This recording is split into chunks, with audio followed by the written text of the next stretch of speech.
petits et aux plus grands. Bienvenue à la Chapelle Junior. Aujourd'hui, notre équipe t'a préparé un message sur une parabole de Jésus. Tu veux savoir laquelle? Reste avec nous parce que c'est maintenant que tu vas le découvrir. À vous, Jay et Diego. Dans la vie, tout le monde a des talents. Les miens, plonger, surfer et casser. En parlant de plongée, je vous conseille de vous mettre en position parce qu'aujourd'hui nous allons parler de la parabole des talents. Pourquoi vous me regardez comme ça? Bah c'est pas très gentil de couper la parole à quelqu'un. Couper la parole? Je dirais plutôt casser la parole, ma parole. Bon, écoutez, je m'excuse, mais je pouvais quand même pas le laisser vendre le punch. Vendre du punch? Qui vote pour qu'on continue? Pas besoin de me le dire deux fois.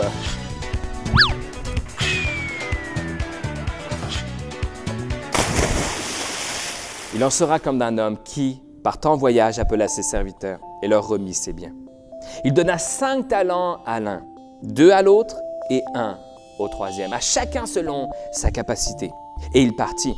Aussitôt, celui qui avait reçu 5 talents s'en alla et les fit valoir, et il gagna 5 autres talents.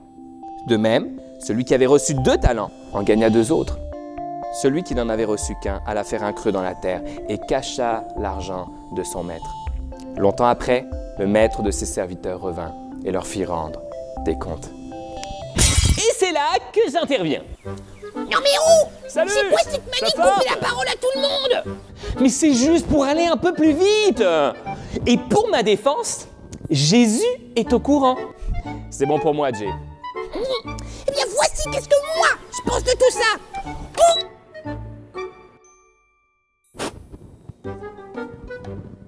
Non, vous ne rêvez pas, je l'ai bel et bien muté.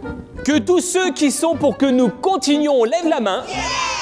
Nous disions donc que longtemps après, le maître de ses serviteurs revint et leur fit rendre des comptes. Le premier, qui reçut 5 talents, en donna 5 autres à son maître. Le second, qui en avait reçu 2, en donna 2 autres à son maître. À tous les deux, le maître leur dit: bon et fidèle serviteur, tu as été fidèle en peu de choses, je t'en confierai beaucoup d'autres.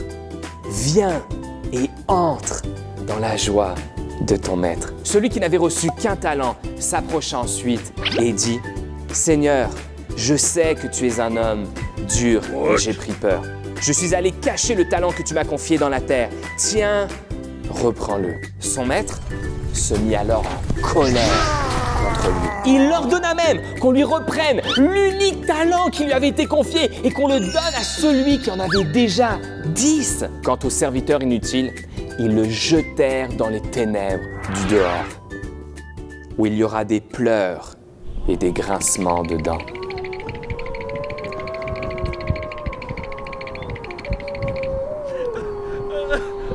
Ça fait peur. Alors que peut bien vouloir dire cette parabole? Contrairement à d'autres, Jésus ne donne pas d'explication très détaillée de celle-ci. Mais ce qu'on sait par contre, c'est qu'à travers elle, Jésus nous parle du jour de son retour. Ah oui? C'est prévu pour quand? Bientôt, mais on ne sait pas quand. Seulement bientôt. Pratique. Ceci étant dit, même si nous ne connaissons ni l'heure ni le jour de son retour, Jésus est plutôt clair sur la posture que nous devrions adopter jusqu'à ce qu'il revienne.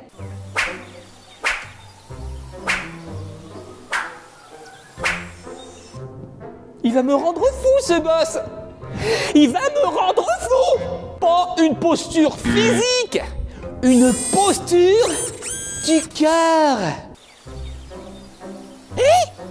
Écoute, retournons à notre parabole et tu verras, ça fera plus de sens. Ok? L'homme qui part en voyage, c'est Jésus. Les serviteurs, c'est nous. Et les talents, C'est plonger, surfer et casser. faux! Faux? Faut vraiment que t'arrêtes de parler, toi. Comment je t'ai cassé? Comme si j'avais pas assez d'un enfant à m'occuper, moi! J'ai l'impression qu'on parle de moi. En réalité, on a souvent comparé les talents de cette parabole à nos dons ou encore nos compétences naturelles. Mais les talents à l'époque de Jésus étaient tout simplement de la monnaie, de l'argent si vous voulez. Il serait donc plus approprié de les comparer plutôt à tout ce que Dieu nous confie. Nos dons, oui, mais également nos richesses, notre temps ou toute autre chose qui a pu nous être confiée. Et c'est pourquoi la vraie question au travers de cette parabole pourrait être: qu'est-ce que tu fais avec tout ce que Dieu t'a confié jusqu'au retour de Jésus? Est-ce que tu t'attaches à le servir, lui obéir et faire fructifier toutes ces choses? Ou t'attends sans rien faire? Attention! Nous devons être vigilants au sujet de notre réponse parce que Jésus est clair sur le résultat. Les serviteurs fidèles et obéissants se verront confier de plus grandes choses et auront la chance d'entrer dans sa joie, dans sa présence ou sa maison, si vous voulez. Tandis que les serviteurs infidèles et désobéissants seront jetés dehors, où il y aura des pleurs et des grincements de dents.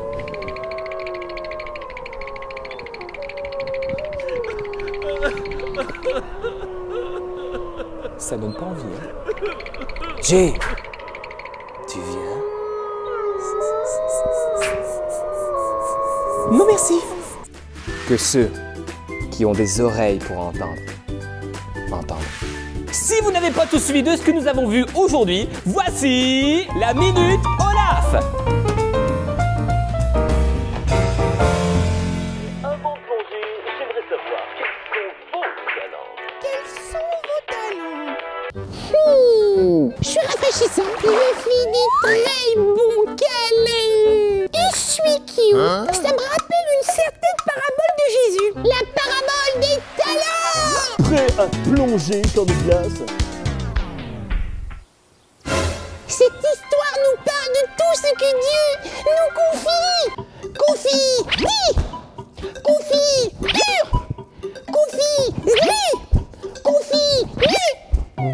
Ah non, pas celui-ci. Mais la vraie question c'est: qu'est-ce que je fais avec tout ça?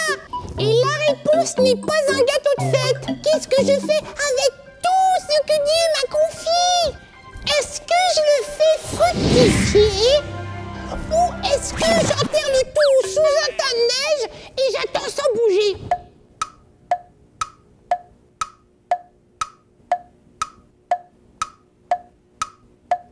Non, ça m'ennuie. Je choisis de le faire fructifier. J'espère que quand Jésus va revenir, il sera fier de moi. Puis,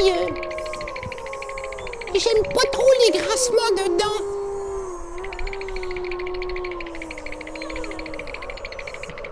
Allez, lève-toi, bouge ton corps parce que ça va être le temps de louer Jésus.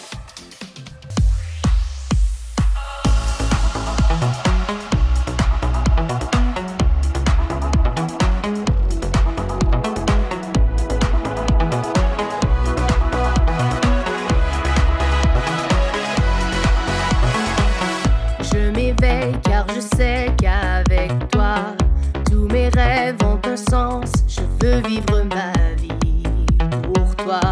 J'ai pris ma décision. Tu me relèves, tu me montres tes merveilles. À jamais je nomme ton amour, car tu m'as libéré. Oh Dieu, aucun moment n'est perdu.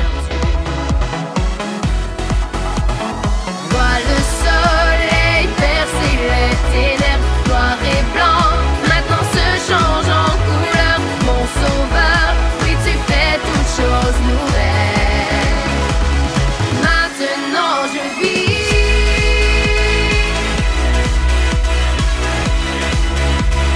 Maintenant je vis.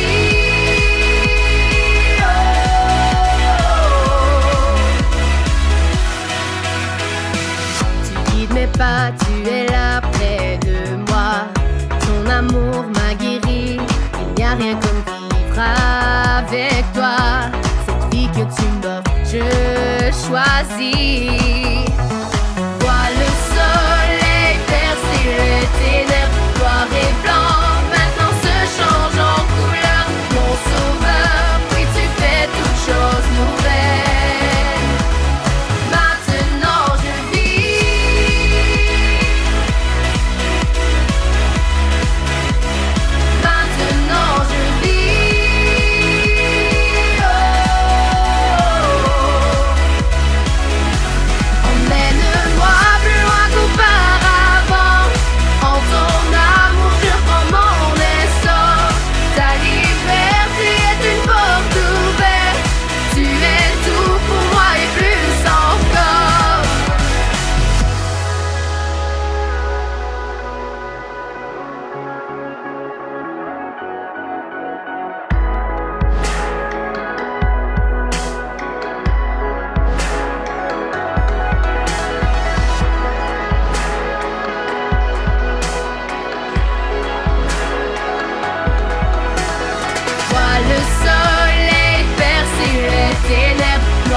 que tu as appris plus sur Dieu aujourd'hui au travers de cette histoire.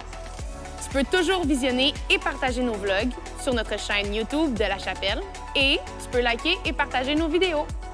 N'oublie pas aussi le vlogulum d'aujourd'hui. Il est en description de chacun de nos vlogs sur YouTube ou sur l'application de La Chapelle. Sur ce, je te souhaite un très bon dimanche et à la semaine prochaine!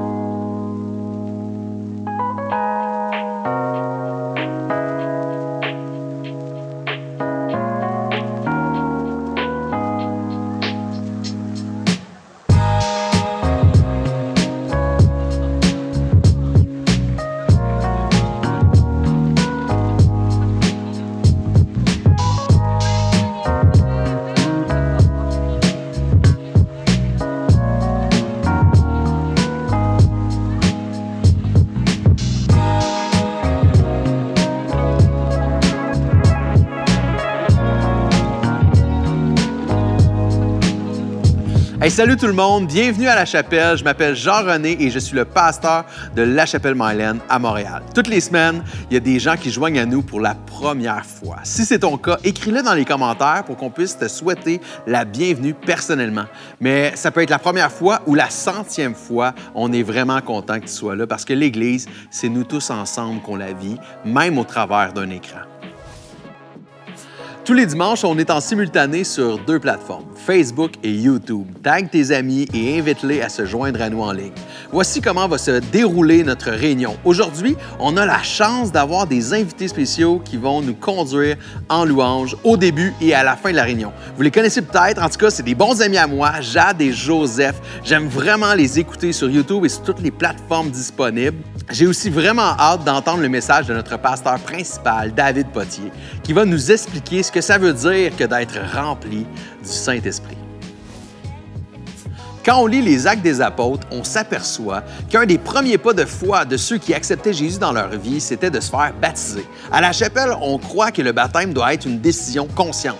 Et c'est pour ça qu'on baptise les adultes, même ceux qui se sont fait baptiser en tant que bébés. Si tu as accepté Jésus dans ta vie et que tu aimerais te faire baptiser ou en savoir plus sur le baptême, rends-toi sur lachapelle.me/baptême. On offre des séances d'information sur une base régulière et on serait content de te compter parmi nous pour répondre à tes questions. Ça fait plus d'1 an qu'on vit l'Église en ligne. C'est fou quand même quand on y pense. Hein? Je sais pas pour toi, mais moi, j'ai vraiment hâte de mettre les pieds dans une église pour qu'on se voie la face, même avec un masque. À La Chapelle, on est en train de se préparer pour la suite des choses et on aimerait vraiment que tu nous aides là-dedans. C'est pour ça qu'aujourd'hui, on lance un sondage à l'ensemble de La Chapelle pour prendre le pouls de notre communauté et orienter notre développement pour les années à venir. Si tu as à cœur de nous aider, va sur notre site web à lachapelle.me/sondage pour répondre à nos questions. Ça ne prend que quelques minutes et ça va vraiment nous aider à avancer dans la bonne direction. Si tu as reçu le sondage par courriel et que tu as déjà répondu, merci. Écoutons maintenant le message de David Potier sur le Saint-Esprit, mais juste avant, on écoute Jade et Joseph, accompagnés de La Chapelle pour nous conduire dans la louange. Allô La Chapelle, qu'on puisse prendre ce temps pour s'arrêter, adorer notre Roi en esprit et en vérité. Grand plus que l'univers, tu vins pour redonner vie sur terre. L'espoir danse sur le tombeau vide. Victoire par sa grâce, gloire au roi de vie. Sois le roi, couronné de gloire. Sois le feu, brûlant tout en moi. Sois l'amour, chassant toute crainte. Que ton nom règne sur la terre.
Jésus.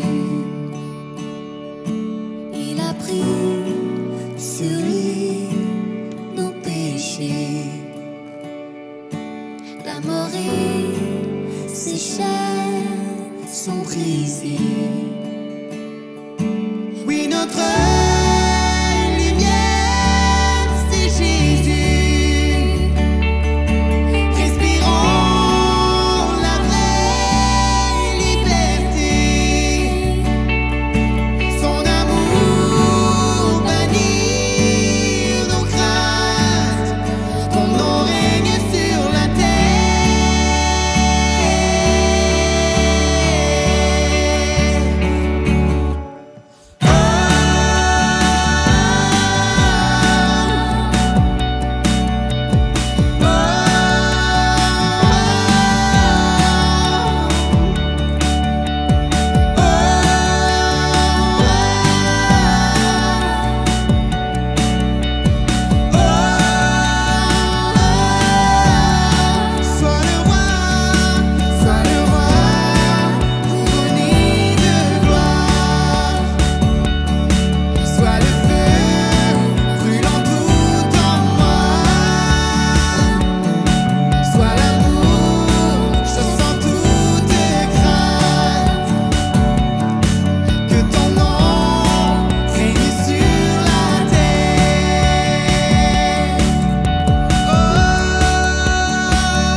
Bonjour La Chapelle, Montréal, Gatineau, Québec. Bonjour aux gens qui nous regardent de France, de Suisse et de Belgique. On est content de vous accueillir aujourd'hui. On est dans une série qui s'intitule Le Saint-Esprit et le titre du message d'aujourd'hui, c'est « Comment être rempli de l'Esprit ». Éphésiens 5, verset 18. « Ne vous enivrez pas de vin, c'est de la débauche, mais soyez remplis du Saint-Esprit. » On n'a pas besoin juste d'une petite dose du Saint-Esprit. On n'a pas besoin juste de quelques gouttes du Saint-Esprit. On a tous besoin d'être remplis du Saint-Esprit. Je ne sais pas si en ce moment tu croules sous l'anxiété et le stress. J'écoutais la radio récemment et le journaliste expliquait qu'au Québec, il y a 6 mois d'attente pour voir un psy au privé. Imaginez, les gens sont prêts à payer 6 mois d'attente. Qu'est-ce que tu fais quand tu es sur la liste d'attente? J'aimerais dire à quelqu'un qui a besoin de voir un psy, inscris-toi, fais toutes tes démarches pour voir quelqu'un. L'Église est là pour t'aider également, mais j'aimerais dire à quelqu'un qui a besoin, quelqu'un qui est dans une saison d'anxiété et de stress, que tu as le plus de besoin, c'est d'être rempli du Saint-Esprit. Le Saint-Esprit est toujours disponible. Le Saint-Esprit n'a pas de liste d'attente et le Saint-Esprit n'a pas de taux horaire. Il charge gratuitement. Tu as besoin d'être rempli de l'Esprit. Peut-être que tu n'en peux plus du confinement. Tu dis, je me sens seul, je me sens délaissé. Même mes amis, j'ai l'impression qu'ils ne sont pas là pour moi. J'ai besoin de voir du monde. Laisse-moi te dire ceci, tu as raison. Tu as besoin de voir du monde. Il n'est pas bon que l'homme soit seul. Mais ce que tu as le plus besoin, c'est d'être rempli du Saint-Esprit. Peut-être que tu es dans un moment où tu as une grande décision à prendre. Tu es dans un carrefour de ta vie puis tu te dis, il ne faut pas que je me trompe, ça me prend des données, ça me prend du data, ça me prend de la sagesse. J'aimerais dire oui, mais ce que tu as le plus besoin pour prendre les bonnes décisions, c'est d'être rempli du Saint-Esprit. Peut-être qu'en ce moment, tu es faible face à la tentation. Peut-être qu'il y a des choses qui sont revenues dans ta vie, des péchés qui n'étaient plus là depuis des années et tu dis, j'ai besoin d'une délivrance. J'aimerais te dire, oui, tu as besoin de délivrance, mais tu as surtout besoin d'être rempli du Saint-Esprit. Ou peut-être que tu es juste démotivé. Je parle à plein de gens en ce moment, des jeunes, des vieux, qui sont démotivés. Des jeunes au secondaire, au cégep, à l'université. Des gens à leur job qui sont démotivés. Même des parents qui sont démotivés de prendre soin de leurs enfants, de faire les tâches quotidiennes, de faire le ménage. Ta vie est devenue monotone et tu te dis, j'ai besoin de vacances, j'ai besoin de changement. J'aimerais te dire, probablement, mais ce que tu as le plus besoin, c'est d'être rempli du Saint-Esprit. Ou peut-être que tu es comme moi, puis tu sens qu'en ce moment, t'es pas trop patient. Hein? Tu n'es pas la patience incarnée. En ce moment, peut-être que tu sens que ton tempérament a un peu la mèche un peu plus courte. Tu as remarqué que la COVID vient polariser les opinions, vient polariser aussi les gens, les camps. Et peut-être que tu sens que l'impatience monte en toi, peut-être que la critique monte en toi un peu plus, ou peut-être que le jugement envers les autres monte en toi un peu plus. Mais ce que j'ai le plus besoin en ce moment, c'est d'être rempli du Saint-Esprit. Ou peut-être que tu ne sais pas comment prier ou tu ne sais plus comment prier. Tu as l'impression que tes prières touchent le plafond puis retombent. Ou quand tu lis la parole de Dieu, tu lis la Bible, tu as l'impression que les mots ne deviennent pas vivants à ton entendement. Ce que tu as besoin, c'est d'être rempli du Saint-Esprit. Tu dis, j'aurais besoin de cours bibliques. Amen. Mais tu as surtout besoin d'être rempli du Saint-Esprit. J'ai parlé à des gens en ce moment qui doutent de leur salut. Est-ce que je suis vraiment sauvé? Si je meurs demain, qu'est-ce qui m'arrive? Est-ce que je m'en vais avec le Seigneur? Laisse-moi dire, si tu es un enfant de Dieu et que tu doutes de ton salut en ce moment, ce que tu as besoin, c'est d'être rempli du Saint-Esprit parce que c'est le Saint-Esprit qui témoigne à notre esprit que nous sommes enfants de Dieu. Je l'illustre de la façon suivante. J'ai ici 2 canettes. Elles sont exactement pareilles. Il y en a une qui est remplie et l'autre qui ne l'est pas. Celle qui est remplie, tu ne peux pas la presser. Tu ne peux pas l'écraser parce qu'elle est capable de prendre la pression extérieure parce qu'elle est remplie.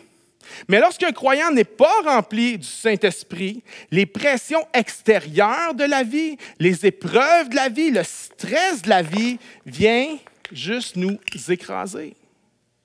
Mais lorsqu'on est rempli de l'Esprit, il n'y a rien, il n'y a aucune épreuve de ce monde, aucun stress de ce monde, aucune pression de ce monde, aucune souffrance de ce monde qui peut nous écraser parce qu'on est rempli du Saint-Esprit.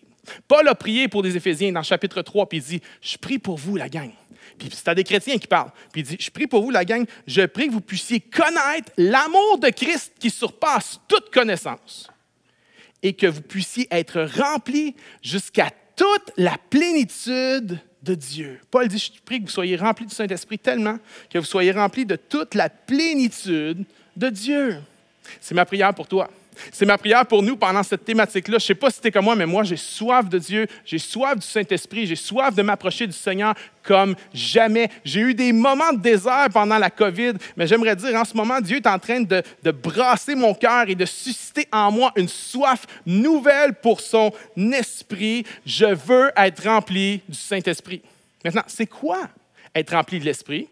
Pour répondre à cette question-là, il faut expliquer comment l'être humain est fait. Alors, suivez-moi au tableau. L'être humain est composé de 3 parties, l'esprit, l'âme et le corps. Quand je parle de l'esprit, je ne parle pas de l'intelligence. OK? Dans le langage commun, c'est ça, pas dans le Nouveau Testament.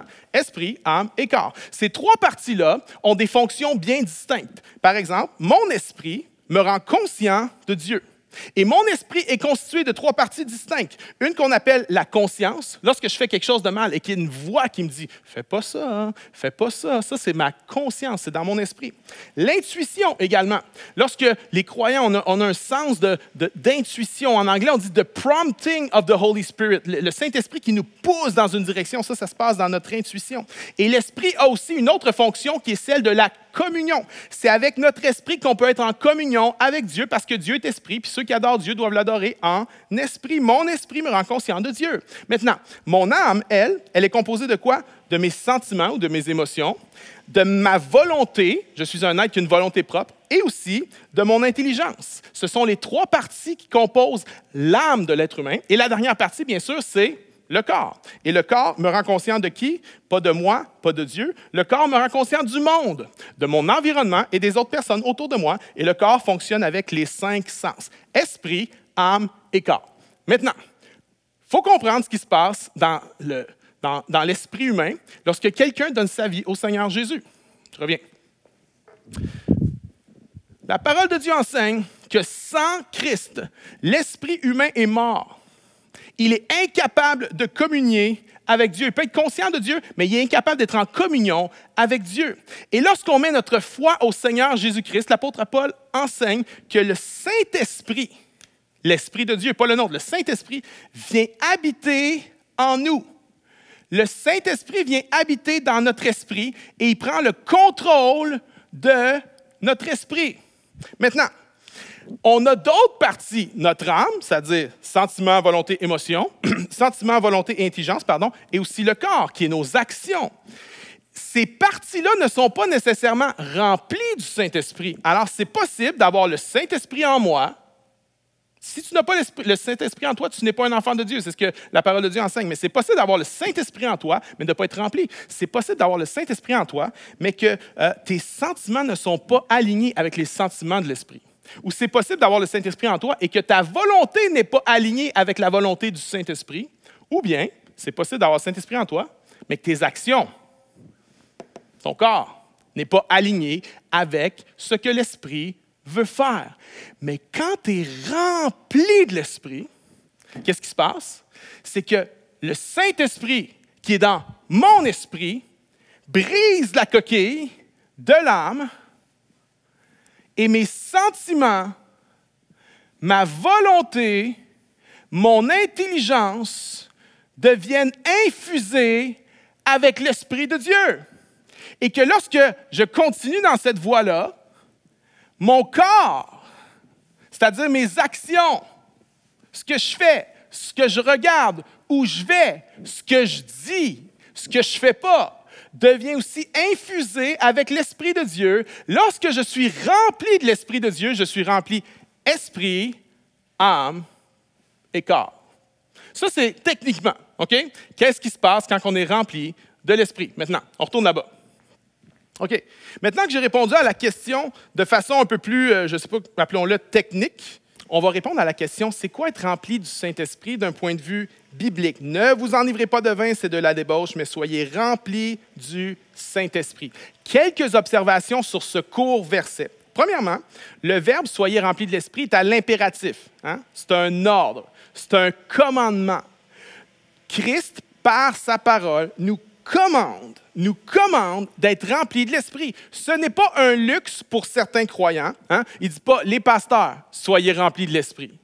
Les leaders de 5 à 7, soyez remplis de l'Esprit. Les chrétiens depuis 5-10 ans, les chrétiens matures, ceux qui ont une bonne théologie, ceux qui ont une bonne connaissance de la parole de Dieu, vous soyez remplis de l'Esprit. Non, non, non. C'est un commandement. Soyez remplis de l'Esprit. C'est un impératif. Mais aussi, lorsqu'on étudie le texte grec, on découvre que c'est un verbe qui est passif.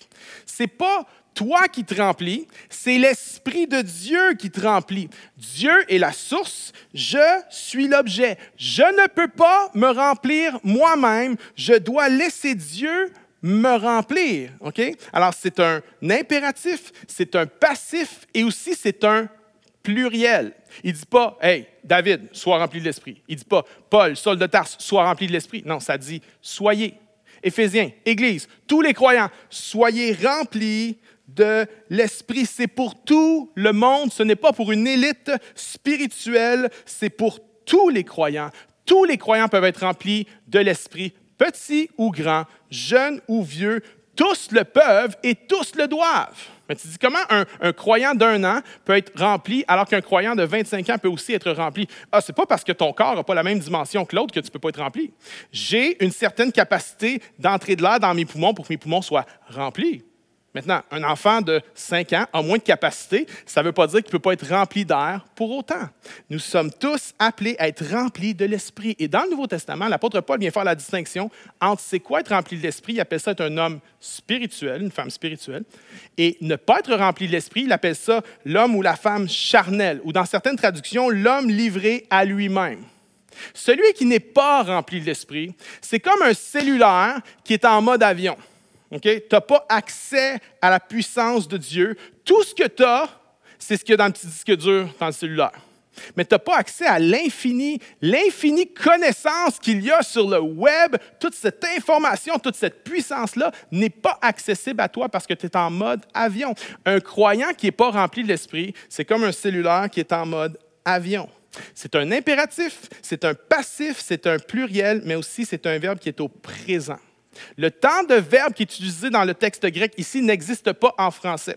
C'est un temps qui suggère, en fait, qui commande d'être constamment rempli de l'Esprit. Ce que Paul est en train de dire ici, il est en train de dire ceci. Soyez toujours en train d'être rempli de l'Esprit. Je me souviens, la première fois que j'ai été rempli de l'Esprit, j'avais 11 ans. On était dans une espèce de festival chrétien avec mes parents l'été. C'était dans des campings. Il y avait des chrétiens de partout au Québec qui venaient. Il y avait des réunions, louanges, prédications le soir, le jour. Il y avait de la communion fraternelle. Puis, je me souviens, j'étais allé à une de ces réunions-là. J'avais 11 ans. Le prédicateur, pas si bon que ça, honnêtement, mais l'Esprit de Dieu me parlait. Et le thème, c'était d'être rempli de l'Esprit. Et alors qu'il prêchait, j'écoutais. J'étais interpellé. Ça me touchait, ça me parlait. Et à la fin du message, il a fait un appel à venir pour recevoir de la prière. Il a dit que tous ceux qui veulent être remplis de l'Esprit viennent et avancent en avant. On va prier pour vous. Et moi, je me lève, puis je m'en vais vers l'avant. Mais mon père, j'ai 11 ans. Mon père pense que je vais aller jouer avec mes amis, que je veux me sauver de la réunion. Alors mon père me met la main sur le chest et dit « Tu t'en vas où? » Je dis « En avant. » Et mon père, tout surpris, il fait « Ah, oui. » Vas-y. Finalement, mon père est venu avec moi en avant. Et je me souviens, ce soir-là, c'est la première fois que j'ai été rempli de l'Esprit. C'était des vagues. C'était comme des vagues de la présence de Dieu qui déferlaient dans mon esprit, dans mon âme et même jusque dans mon corps. Il y avait une plénitude. J'avais la plénitude de Dieu. Je sentais la présence de Dieu. C'est une expérience extraordinaire. J'aimerais vous dire, c'était une expérience qui a changé ma vie. Mais c'est une expérience que j'ai vécue il y a plusieurs années. Maintenant, je suis aujourd'hui. Merci Seigneur pour sa plénitude d'hier. Mais j'ai maintenant besoin d'être rempli de l'Esprit. Aujourd'hui, quelqu'un est d'accord avec moi? Aujourd'hui, j'ai besoin d'être rempli de l'Esprit. Les disciples ont été remplis de l'Esprit. Plusieurs fois, dans Acte 2, ils sont remplis. Dans Acte 4, ils sont remplis. Encore, l'apôtre Paul a été rempli de l'Esprit dans Acte 9. Et dans Acte 13, il a été rempli à nouveau. J'ai besoin d'être rempli de l'Esprit à chaque jour. Pourquoi? Parce que j'ai des fuites. Je fuis. Je comparerais ça à un ballon. Ça, c'est toi.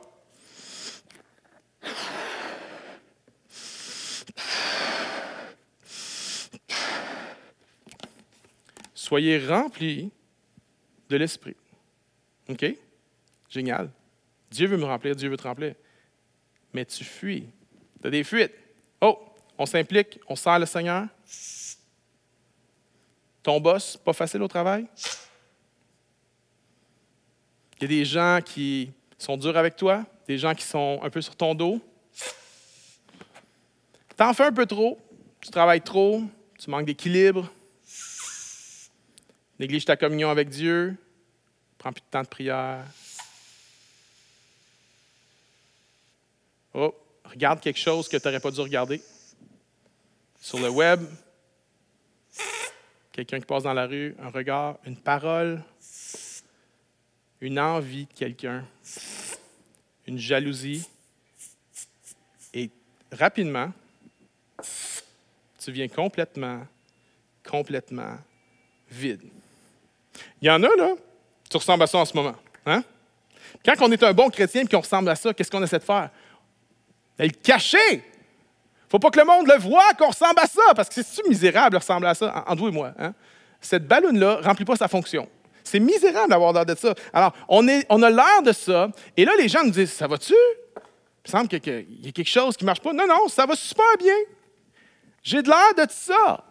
Pourquoi? Parce qu'on a des fuites. Ça se dégonfle vite.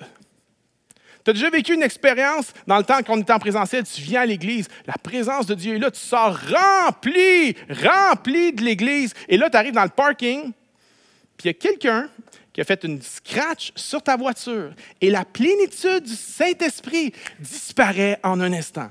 Hein? Ou bien tu t'en viens à l'église, tu t'es préparé un dimanche matin, puis là, tes enfants chicanent dans la voiture, et la plénitude du Saint-Esprit disparaît. Ou bien tu as vécu un super moment à Pâques, l'église en ligne, c'était-tu malade? Les chorales gospel, incroyable, moment qui nous remplit l'esprit, et tu te lèves le lundi matin et tu te dis,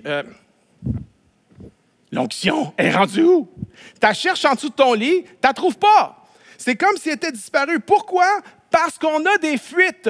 On a besoin d'être rempli, mais on a besoin d'être re-rempli encore et encore. Gloire à Dieu pour la plénitude d'hier, mais ça, c'était pour les défis d'hier. Aujourd'hui, j'ai des nouveaux défis et j'ai besoin d'être rempli de l'Esprit de Dieu aujourd'hui. La question, c'est comment on fait ça? Comment être rempli de l'Esprit? Il y a plein de choses qu'on pourrait dire. 3 choses à ne pas faire, 3 choses à faire, rapidement, OK? Première chose à ne pas faire, s'opposer au Saint-Esprit. Acte 7, 51. Homme au cou raide, incirconcis de cœur et d'oreille, vous vous opposez toujours au Saint-Esprit. C'est Étienne qui prêche. Et ça, s'opposer au Saint-Esprit, c'est une opposition systématique. Et c'est rare chez les chrétiens, c'est surtout les non-croyants qui s'opposent au Saint-Esprit de la sorte. Première chose à ne pas faire, s'opposer au Saint-Esprit. Deuxième, attrister le Saint-Esprit. Éphésiens 4, n'attristez pas le Saint-Esprit de Dieu par lequel vous avez été scellés. Là, il parle à des croyants ici. Pour le jour de la rédemption. Saviez-vous que le Saint-Esprit est très, très, très, très sensible? Des 3 personnes de la Trinité, le Saint-Esprit, c'est de loin le plus sensible de tous.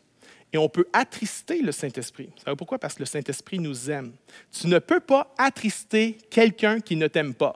Il va être fâché après toi, il va être frustré après toi, mais tu peux juste attrister quelqu'un qui t'aime. Et on doit faire attention à ne pas attrister le Saint-Esprit. Et qu'est-ce qui attriste le Saint-Esprit? Plusieurs choses. Mais si on veut savoir spécifiquement, on a juste à lire le verset suivant, verset 31. Que toute amertume, animosité, colère, clameur, calomnie, ainsi que toute méchanceté soit ôtée du milieu de vous. Soyez bons les uns envers les autres. Compatissants, faites-vous grâce réciproquement comme Dieu vous a fait grâce en Christ. Il parle à des croyants. Il est en train de dire ici, ce qui attriste le Saint-Esprit, c'est la façon qu'on se traite mal dans l'Église.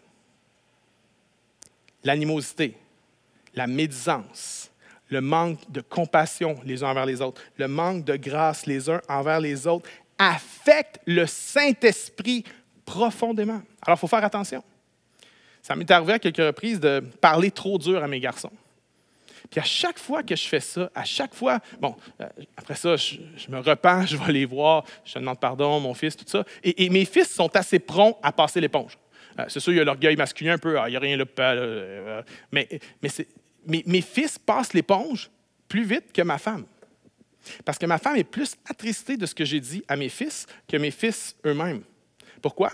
Parce que ma femme a une sensibilité que mes fils n'ont pas.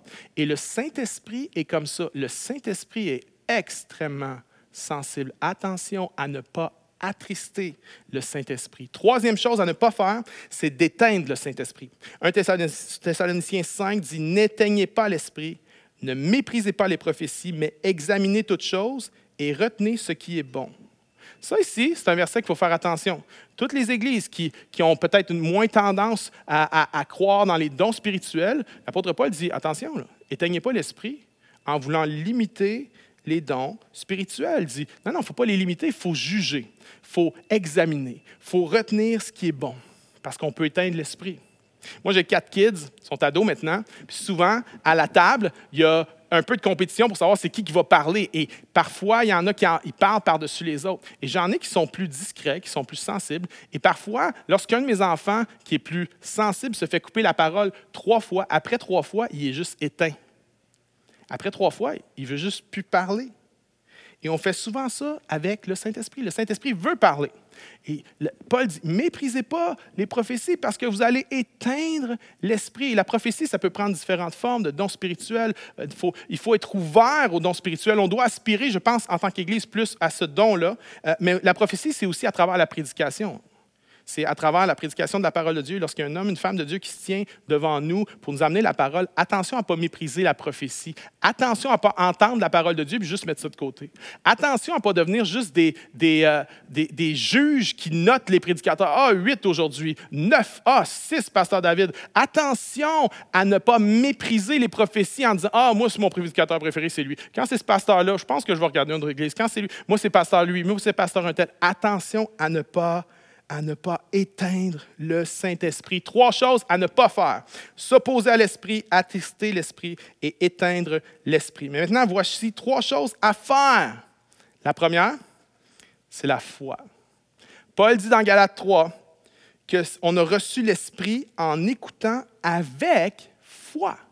Si tu veux être rempli de l'Esprit, il faut que tu aies la foi que l'Esprit de Dieu veut te remplir. Que ce n'est pas pour une élite spirituelle. L'auteur aux Hébreux dit, sans la foi, il est impossible d'être agréable à Dieu. Alors, il faut que ceux qui veulent s'approcher de Dieu croient qu'il existe, aient la foi, et qu'il récompense ceux qui le cherchent. Si tu veux être rempli de l'Esprit, tu dois croire que Dieu veut te remplir de l'Esprit, que ce n'est pas un luxe pour toi. Et je lisais A.W. Tozer, qui est un auteur que j'aime vraiment, et dans son livre « How to be filled with the Holy Spirit », il raconte il enseigne en fait que si tu n'es pas rempli de l'Esprit et que tu veux l'être, mais que tu ne crois pas que Dieu veut te remplir, va pas plus loin, ça ne marchera pas.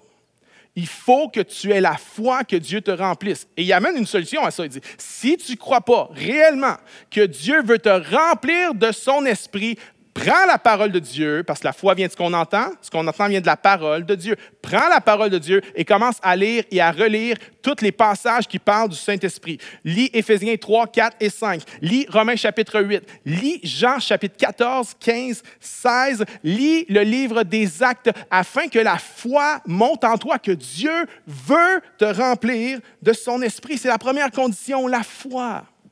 Deuxième, l'obéissance. Acte 5, 32. Nous sommes témoins de ces choses, de même que le Saint-Esprit que Dieu a donné à ceux qui lui obéissent. Oh, intéressant. Hein? Dieu donne son esprit à ceux qui lui obéissent. Si je vous pose la question, qui veut être rempli de l'esprit? Tous les croyants vont dire oui. Tous les croyants vont dire oui, moi. Qui ne veut pas avoir la paix, la joie, la patience? Qui ne veut pas de ces choses? On va tous dire oui. Mais Dieu ne peut pas remplir une maison qui a plein de portes barrées où on ne lui donne pas accès, où on ne lui donne pas la clé. Pour nous remplir, Dieu a besoin d'un accès illimité dans nos vies. Le prophète Ézéchiel a utilisé une métaphore vraiment magnifique pour parler justement de la plénitude du Saint-Esprit. Dans Ézéchiel, chapitre 47, l'homme de Dieu a une vision. Et il voit dans cette vision, il voit le temple de l'Éternel et il voit qu'il y a comme une rivière qui sort du temple. Et regardez ce qu'il dit dans la vision au verset 3. « Lorsque l'homme sortit vers l'est, il avait dans la main un cordeau, c'est comme un ruban mesuré, et il mesura 1000 coudées, et il me fit traverser l'eau, et j'avais de l'eau jusqu'aux chevilles. » L'eau jusqu'aux chevilles, pour moi, ça représente les premiers pas dans la vie de l'Esprit. Ça représente le salut en Jésus-Christ. Il y en a, tu es sauvé, tu as mis ta foi en Jésus, tu sais que tu t'en vas au ciel, tu sais que tu as l'assurance de ton salut, mais tu ne vas pas plus loin. Hein? J'ai les pieds dans l'eau, mais j'ai les orteils mouillés jusqu'aux chevilles, mais ça ne va pas plus loin. Mais dans la vision, ça va plus loin. Verset 4. « Il mesura encore 1000 coudées, et il me fit traverser l'eau, et j'avais de l'eau jusqu'aux genoux. » L'eau, pour moi, ça représente les genoux, ça représente la vie de prière, ça représente la communion avec le Seigneur. Et l'eau jusqu'aux genoux, c'est les débuts de la prière. Tu viens à l'église un peu, tu pries un petit peu, peut-être tu lis la Bible un petit peu, mais tu es encore en contrôle. Tu es dans la rivière de Dieu, mais tu es bien confortablement en contrôle de ce qui se passe. Mais la vision continue. Il mesura encore 1000 coudées et me fit traverser et j'avais de l'eau jusqu'aux reins. Et pour moi, les reins dans la parole de Dieu représentent souvent notre sexualité. Il y en a, tu as donné ta vie au Seigneur Jésus, tu as commencé à avancer les orteils dans la rivière de Dieu, tu as commencé peut-être à avoir de l'eau jusqu'aux genoux, à peut-être lire la parole de Dieu, venir à l'église, écouter en ligne, mais le Saint-Esprit, tu ne l'as pas laissé travailler jusqu'aux reins. Tu ne l'as pas laissé prendre le contrôle de ta sexualité. Mais la vision continue, verset 5. « Il mesurait encore 1000 coudées et c'était un torrent que je ne pouvais traverser, car l'eau était si profonde qu'il fallait y nager. C'était un torrent qu'on ne pouvait traverser. » C'est une image de la plénitude du Saint-Esprit. Mais pour aller dans cette plénitude-là, il faut que tu lâches le contrôle. Il faut que tu t'abandonnes à Dieu. Il faut que tu aies de l'eau aux chevilles, aux genoux, aux reins. On ne garde rien, Seigneur. Ta sexualité, ma sexualité, elle est à toi. Je la soumets à toi et je nage dans le torrent. Je nage dans la plénitude de l'Esprit de Dieu. Tout le monde veut être rempli de l'Esprit, mais la question, c'est, es-tu prêt à donner tes rêves au Seigneur? Es-tu prêt à donner tes ambitions au Seigneur? Es-tu prêt à donner ton portefeuille au Seigneur? Es-tu prêt à donner ta sexualité au Seigneur? Voyez-vous, plus on va profondément dans la rivière de Dieu, plus il y a un abandon qui est grand, jusqu'à temps que c'est le Seigneur qui nous contrôle, qui nous dirige dans son torrent. La foi est nécessaire, l'obéissance est nécessaire. Puis voici la troisième condition. Demandez. Luc 11. Quel père parmi vous, si son fils lui demande du pain, lui donnera une pierre? Ou s'il demande du poisson, lui donnera-t-il un serpent au lieu d'un poisson? Ou s'il demande un œuf, lui donnera-t-il un scorpion? Si donc vous qui êtes mauvais, vous savez donner de bonnes choses à vos enfants, à combien plus forte raison le Père céleste donnera-t-il l'Esprit Saint à ceux qui le lui demandent? Jésus dit, « Hey, vous là, qui êtes loin d'être parfaits, vous donnez des bonnes choses à vos enfants. Pensez-vous que le Père céleste va vous donner des mauvaises choses si vous lui demandez le Saint-Esprit? Quel genre de Dieu vous pensez qu'il est? Une version pire que vous-même? Non. Jésus dit, Dieu est un bon Père qui donne des bonnes choses à ses enfants. Et on vit à une époque où il y a eu, et il y a encore malheureusement, tellement de débats dans l'Église sur le Saint-Esprit qui ont même souvent divisé l'Église historiquement au Québec, des grandes divisions dans l'Église à cause de la question du Saint-Esprit, des débats sémantiques, des débats herméneutiques, des débats théologiques. Mais pour moi, même si je ne comprends pas toute la vie de l'Esprit, ce verset-là, c'est un verset clé. Dieu est un bon Père qui donne des bonnes choses à ses enfants. Et si quelqu'un lui demande le Saint-Esprit, il ne va pas te donner un serpent, il ne va pas te donner un scorpion, il va te donner son Esprit Saint. Ça, c'est une clé. Lorsqu'on veut la plénitude du Saint-Esprit, lorsqu'on veut être rempli de l'Esprit, il faut venir avec un cœur d'enfant qui dit « Mon Père est bon, je sais peut-être pas, j'ai peut-être pas toute la bonne théologie, je comprends peut-être pas tout ce qu'il y a à comprendre, mais il y a une chose que je sais, par exemple, j'ai un cœur d'enfant qui veut être rempli de Dieu. J'ai un cœur d'enfant qui veut m'approcher de lui. » Je ne sais pas si tu as des enfants de 2 ou 3 ans dans ton entourage. Peut-être que tu as des enfants ou des cousins, des nièces, des neveux. Nous, on est parrains. Il y a une photo qui va apparaître à l'écran. C'est la famille de notre pasteur des enfants, Jérémy. Pasteur Jérémy qui fait les vlogs juniors. Son épouse Marie-Ève qui est impliquée avec nous dans notre département de louanges. Et les 2 kids. Il y a Nathan, le petit, et il y a Jade. Jade a environ 3 ans. Et à 3 ans, là, moi, il me fascine parce que ils disent n'importe quoi, mais ils se croient vraiment. Hein? Ils vont te raconter des affaires, là, puis ça n'a aucun sens. Ça n'a ni queue ni tête, mais ils se croient. Ils sont vraiment convaincus là-dedans. Là, puis ils ont leur petit cœur d'enfant là-dedans. Et j'ai eu une discussion il y a quelques semaines avec Jade. On était au parc et elle a vu un monsieur. Un monsieur avait la barbe blanche assez longue. Elle l'a pointé puis elle a dit « Ça, c'est le Père Noël. » Et là, j'ai juste eu un moment incroyable avec elle. J'ai dit, mais non, Jade, c'est pas le Père Noël, c'est un monsieur. Et grosse explication. Mais non, Jade, elle, ça, c'est le Père Noël. Je trouve ça cute. Je trouve ça cute. Pourquoi? Elle pense connaître ça, elle connaît rien. Puis des fois, là, quand je préparais ce message-là, je me disais, Dieu est un bon Père qui donne des bonnes choses à ses enfants. Puis je me suis imaginé le ciel en train de m'écouter prêcher mon message sur le Saint-Esprit. Quand même pas pire, quand même recherché, quand même une bonne théologie. Là. En tout cas, si vous n'êtes pas satisfait, moi je suis quand même satisfait de ce message-là. Mais je me suis imaginé le ciel l'écouter. J'imagine Dieu le Père dire à Dieu le Fils, « Hey, check David, comment il est cute. » Il pense qu'il sait comment ça marche, mais il ne connaît rien. Puis là, j'imagine juste les myriades d'anges partir à rire fort. Il pense qu'il connaît sa théologie du Saint-Esprit, c'est n'importe quoi. Mais c'est un bon Père qui donne des bonnes choses à ses enfants. C'est nous qui sommes méchants. Ça va donner de bonnes choses à nos enfants. À combien plus forte raison le Père donnera-t-il le Saint-Esprit à celui qui le demande?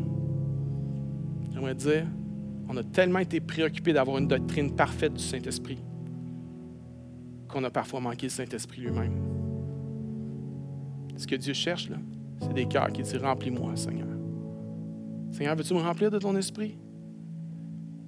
J'ai besoin de toi. » Tu vois comment je suis fatigué, tu vois comment je suis épuisé. Tu vois les décisions que j'ai à prendre. Tu vois ma lutte contre les tentations, contre le péché. Tu vois, Seigneur, mon esprit assoiffé, asséché. J'ai besoin de ton aide pour prier. J'ai besoin de ton aide pour lire la Bible. J'ai besoin de ton aide pour refléter le caractère de Jésus, pour ne pas être une mauvaise personne avec les autres. J'ai besoin de ton esprit. Seigneur, remplis-moi de ton esprit. Et si Dieu disait aux anges, « Il est-tu cute, David? » Check les dents. Il dit n'importe quoi. Mais on va lui donner ce qu'il demande. Parce que je l'aime. Parce que c'est mon fils. Vois-tu, pour être rempli de l'esprit, il faut croire. Premièrement, tu crois. Tu crois que Dieu veut te remplir. Tu es prêt à obéir. Tu es prêt à nager dans le torrent, à rien garder, à tout abandonner.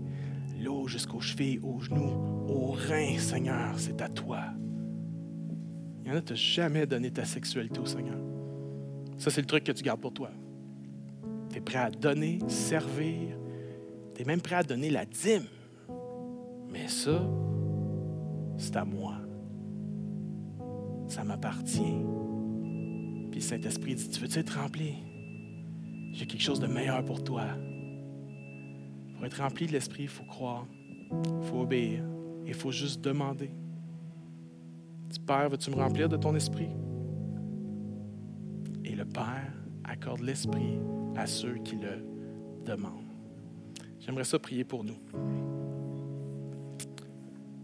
Oh Seigneur, je te prie pour mes amis à l'écoute en ce moment et pour moi-même.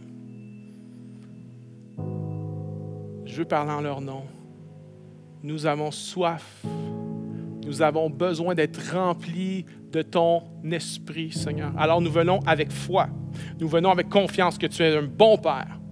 Nous venons avec obéissance aussi. Seigneur, je te prie que ceux qui ont des résistances ou des poches de résistance dans leur vie, je prie, Seigneur, qu'ils choisissent d'aller plus profondément dans le torrent de Dieu. Pas seulement s'arrêter aux chevilles ou aux genoux ou aux reins, mais de nager dans le torrent du Saint-Esprit. Je prie, Seigneur, nous te demandons, remplis-nous de ton esprit. Aujourd'hui, je prie que cette série nous propulse, Seigneur, dans une relation d'amitié avec ton esprit comme jamais auparavant. Je prie que cette semaine, nous allons vivre remplis de l'esprit comme jamais auparavant. Et on n'aura pas un parcours parfait, mais je te prie pour une progression. Je te prie pour une profondeur avec toi. Je te prie pour une église qui va de l'avant avec ton esprit. C'est dans le nom de Jésus qu'on a prié. Amen. Amen. Peut-être que tu n'as jamais donné ta vie au Seigneur Jésus. Peut-être que le Saint-Esprit n'habite pas en toi. Si tu lui donnes ta vie, tu mets ta foi en lui, tu dis, Seigneur, je te donne ma vie, et que tu crois, le Saint-Esprit va venir habiter en toi. Si tu as besoin, si tu veux avoir plus de suivi spirituel, si tu as des questions sur la foi, n'importe quoi, écris-nous, OK? Écris-nous. Bienvenue à commerciallachapelle.me. Et maintenant, alors qu'on va chanter des chants, des louanges au Seigneur, nous allons dire, Seigneur, remplis-nous de ton esprit.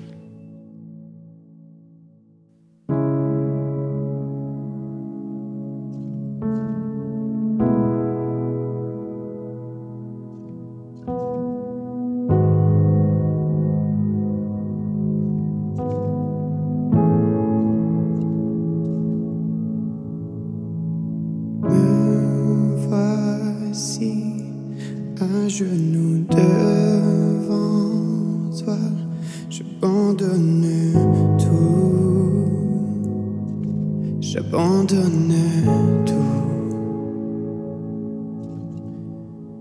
Mon seul désir, alors que tu m'attires, c'est d'être avec toi, d'être avec toi. Je m'abandonne.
veux te connaître plus.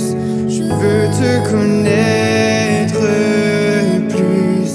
Je m'abandonne. Je m'abandonne. Je veux te connaître plus. Je veux te connaître plus.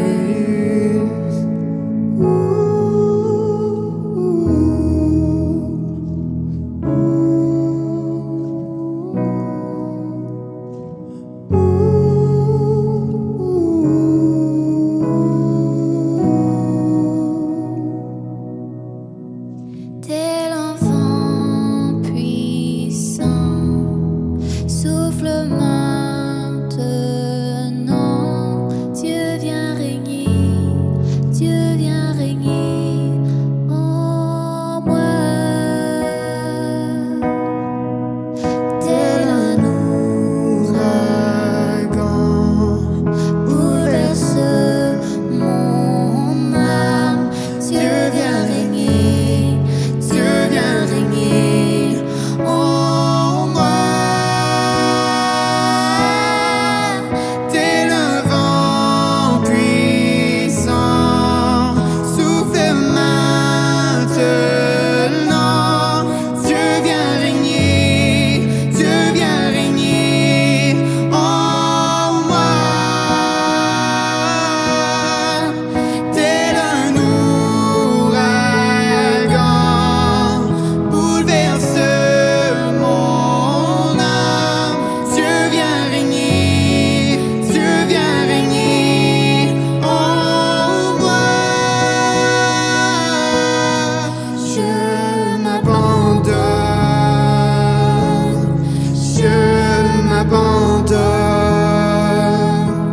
Je veux te connaître plus. Je veux te connaître plus. Je m'abandonne.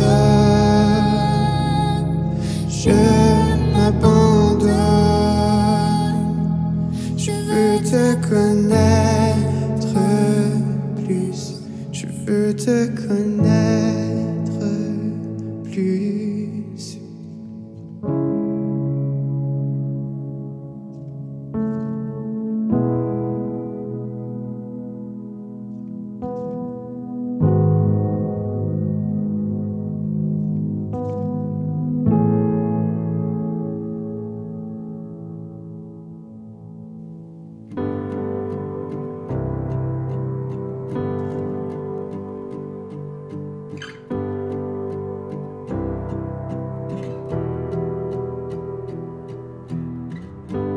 Telle une étoile dans le ciel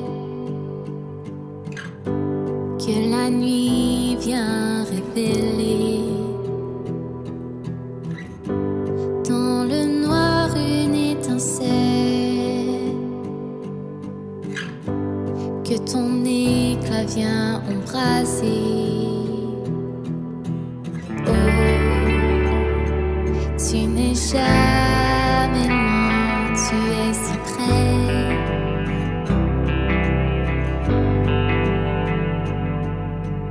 Oh, même dans l'attente, tu es si près.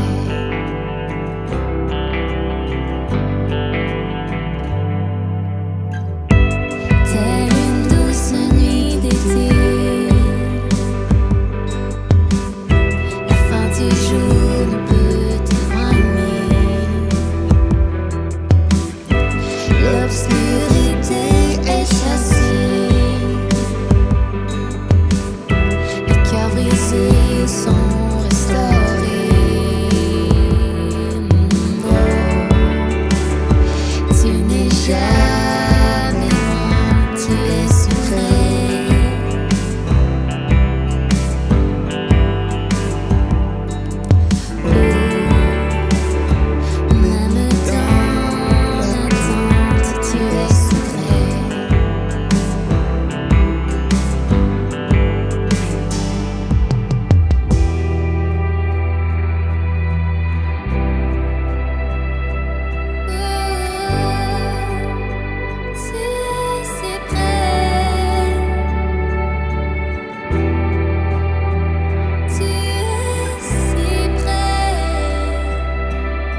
connais mon cœur et rien ne pourrait m'éloigner.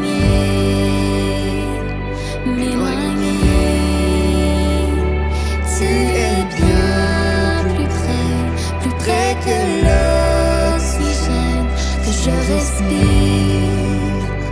Je te respire. Tu es Dieu en nous, tu es parmi nous, Emmanuel, Emmanuel. Tu es infini, ta gloire resplendit.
Tu n'es jamais loin, tu es si près.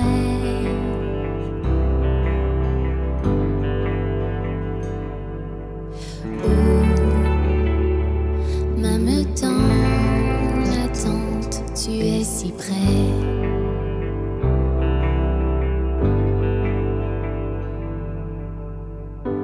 Telle une étoile dans le ciel que la nuit vient révéler.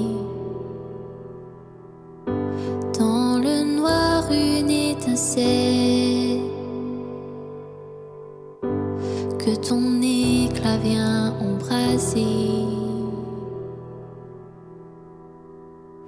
Merci à Jade et Joseph et l'équipe de La Chapelle Musique pour ce temps de louange. Et merci au pasteur David pour son message sur comment être rempli du Saint-Esprit. Mais tu sais, l'Église, c'est pas juste le dimanche. Tu peux participer à la communauté de La Chapelle de plusieurs façons tout au long de la semaine. Tout d'abord, il y a nos 5 à 7 qui se réunissent virtuellement en semaine. Si tu aimerais te joindre à un de nos groupes, visite notre site web. On va te trouver un groupe qui te convient.